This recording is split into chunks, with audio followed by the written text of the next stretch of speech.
Every special occasion seems to involve food and feasting. But could some of these same foods that we think are good for our health also be causing many of our most serious health problems? Indeed, we're facing a massive health crisis. No less than 40% of Americans today are obese, and about half of us are taking some form of prescription drug. The best-known statin drug, Lipitor, is the most prescribed drug ever in the world. Almost 1 in 5 American 4-year-olds are now considered to be obese. Though Mexican-American and African-American children are still more likely to be overweight. This could be the first generation of children in the United States that lives less than its... We spend $2.2 trillion a year on health care, over 5 times more than the defense budget. In fact, we pay more per person for health care than any industrialized country in the world. Yet we're sicker than ever. You see, there's no money in healthy people, and there's no money in dead people. The money is in the middle. People who are alive, sort of, but with one or more chronic... Obesity, diabetes, heart disease, high blood pressure are all diet-related health issues that cost this country more than $120 billion each year. Every minute, a person in the U.S. is killed by heart disease. 1,500 people a day die from cancer. Combined, these two diseases kill over 1 million Americans every year.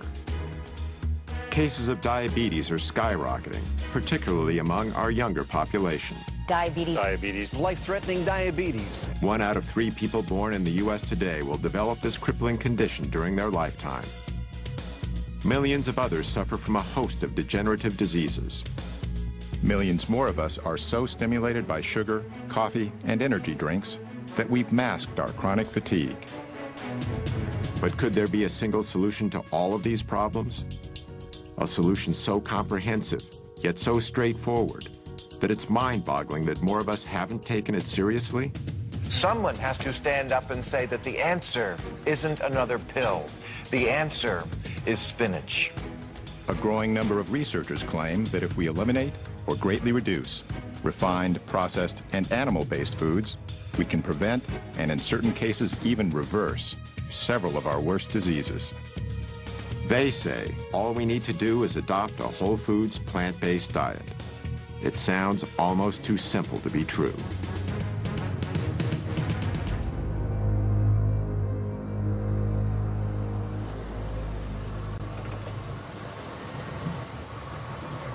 You might not expect someone like me to explore the connection between diet and disease. On my way over, I drank these 2 Red Bulls. I also had a 12-ounce Coke and another half of a 12-ounce Coke.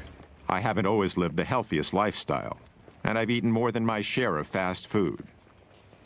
But as part of my effort to learn more about the link between food and health, I visited 2 physicians in Los Angeles, Dr. Matt Letterman and Dr. Alona Pulday.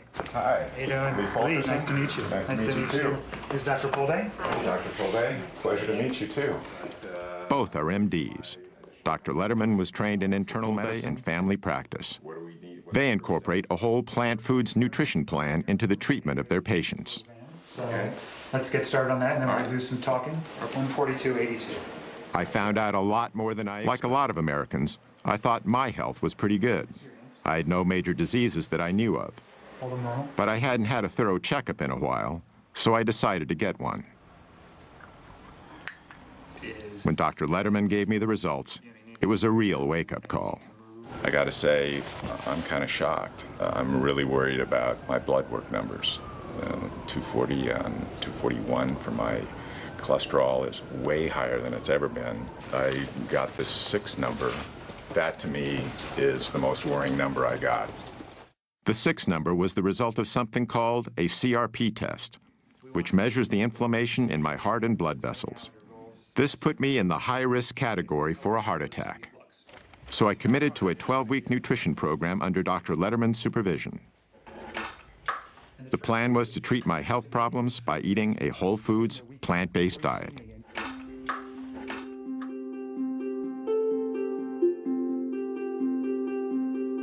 The idea of using nutrition to promote good health is nothing new. Indeed, Hippocrates, the ancient Greek father of Western medicine, said, "Let food be thy medicine," over 2,000 years ago. Yet it wasn't until more recently that the science behind this observation was systematically probed and applied. Two researchers who've made groundbreaking contributions to this effort are Dr. Colin Campbell and Dr. Caldwell Esselstyn. Born just a few months apart in 1933 and 34, they each grew up on farms. Campbell's childhood farm is in rural Virginia, where his family raised dairy cattle and milked cows. My dad and mother moved here in 1943 when I was 9 years old. And during that time, we had a dairy of about somewhere between 20 and 30 cows, which in those days was a modest, medium-sized dairy. At the time, milk was believed to be nature's perfect food.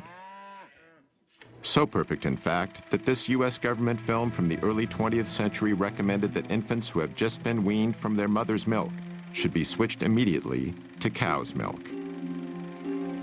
That was the excitement of doing something, producing nature's perfect food, if you will. Established in 1675, the Esselstyn's farm is in upstate New York. On these rolling hillsides, they grazed both beef and dairy cattle. This was sort of like the nerve center of the operation in a way? More or less, absolutely. This is sort of the epicenter around these barns. This is the way farming was done in that era. And so this is sort of where you learned the craft of the trade of farming. How old were you when you moved here again? 7. I didn't start driving the tractor till I was 8 years old. Well, a late bloomer, right? Exactly. But I enjoyed it, and I really got a great kick out of doing the farm work. Although they didn't know each other yet, farm life had a deep and lasting influence on both Campbell and Esselstyn. To make it successful, you had to have persistence, staying power, and tenacity of purpose. I guess it's ironic in the sense that we're both now advocating, not consuming the products that we were busy actually producing with our families. During Campbell and Esselstyn's lifetimes, the American diet has changed dramatically. Near the beginning of the 20th century, Americans each ate about 120 pounds of meat annually. By 2007, that figure had exploded to no less than 222 pounds. In 1913, we ate about 40 pounds of processed sugar each per year. However, by 1999, our consumption of all refined sweeteners had risen to over 147 pounds. In 1909, Americans consumed around 294 pounds of dairy products apiece. But by 2006, our yearly intake of dairy had more than doubled to 605 pounds. By the early 1950s, Campbell was off to college at Penn State, while Esselstyn went to Yale. As part of Yale's rowing team, Esselstyn won an Olympic gold medal in 1956. During this same decade, the pace of American life was accelerating, even with our food. The late 50s was the heyday of the drive-in burger joint. The supermarket was just beginning to thrive in the newly built post-World War II suburbs. This was when the so-called convenience foods were born, like the legendary foil-wrapped TV dinner, not to mention a host of other tasty processed delicacies devised to make our lives easier and better. By now, Colin Campbell was in graduate school at Cornell University, which had one of the most prestigious nutritional science departments in the country. His research was on animal nutrition and biochemistry. But it was focused more on feeding animals for their ability to be able to produce meat, milk, and eggs, protein containing. And so my own research was focused on protein, making sure we got enough. It was considered to be the vital nutrient. It was one of the first nutrients discovered. And without protein, the animal would die. So it was a life force. And in fact, in even the early 1900s, there were statements made that this is the stuff of civilization itself. Protein was also nearly synonymous with animal-based foods like meat. It still is today, all over America. Why do you think meat is important in our diet? Protein. Protein. Protein. Protein. Protein. Protein. Protein. A lot of protein. We need protein, don't we? We can't live without protein. The idea that plants had protein also didn't come into play until maybe the late 1800s, early 1900s, and then it struggled through the years. No matter what source the protein came from, in the late 1950s, most scientists believed the world needed a lot more of it. We had a lot of starving and malnourished children in the world. And so in my community, the nutrition community, there were discussions about why so, what could be done. And one of the prominent thoughts was to make sure they get enough protein. I certainly went along with this view. At about the same time, Dr. Caldwell Esselstyn was just beginning his medical career at the world-famous Cleveland Clinic in Cleveland, Ohio. Surgery soon became his specialty. There's something awfully satisfying about if you can remove the disease. For instance, if a patient had gallstones, you could remove them. If it was a gastric ulcer or a stomach ulcer, you'd directly take care of that. If it's a hernia, the same thing. During the 1960s, heart disease was on the rise in the U.S. What doctors commonly call coronary artery disease is usually caused by a condition of the arteries that supply the heart with blood. What happens is that over time, a fatty substance in the bloodstream called cholesterol builds up in the coronary arteries, restricting the blood flow to the heart. This can ultimately cause several problems, from severe chest pain called angina to heart attacks. Cholesterol is a natural substance produced by all animals, including humans, and it's an essential component of our cells' walls. But when we consume dietary cholesterol, which is only found in animal foods like meat, eggs, and dairy products, it tends to stay in the bloodstream. This so-called plaque is what collects on the inside of our blood vessels and is the major cause of coronary artery disease. In the late 1960s, a colleague of Dr. Esselstyn's at the Cleveland Clinic made a major breakthrough in the treatment of this condition. In fact, Esselstyn shared space with him in the clinic's surgical locker room. His name was Dr. Rene Favillaro. Rene really sparkled in the operating room, and in 1967 he did his first bypass graft at the clinic, coronary artery bypass graft. This revolutionary new procedure was accomplished by removing a vein from the patient's leg, then stitching it on the heart's blocked coronary artery to allow the blood to flow around or bypass the blockage. Today, over 500,000 Americans go under the knife annually for heart bypass surgery, costing around $100,000 apiece. These operations alone constitute a staggering total of nearly $50 billion.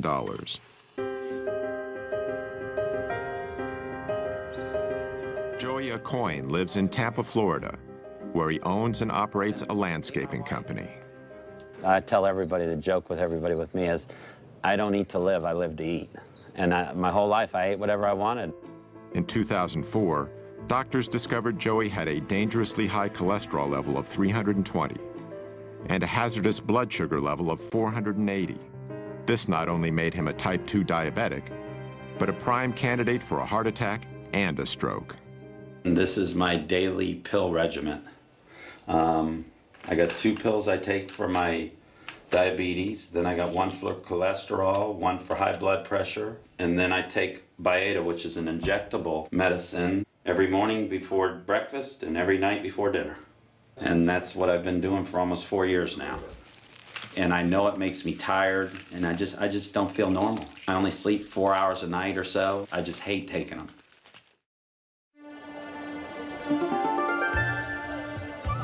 In the mid-1960s, Dr. Campbell was in the Philippines, trying to get more protein to millions of malnourished children.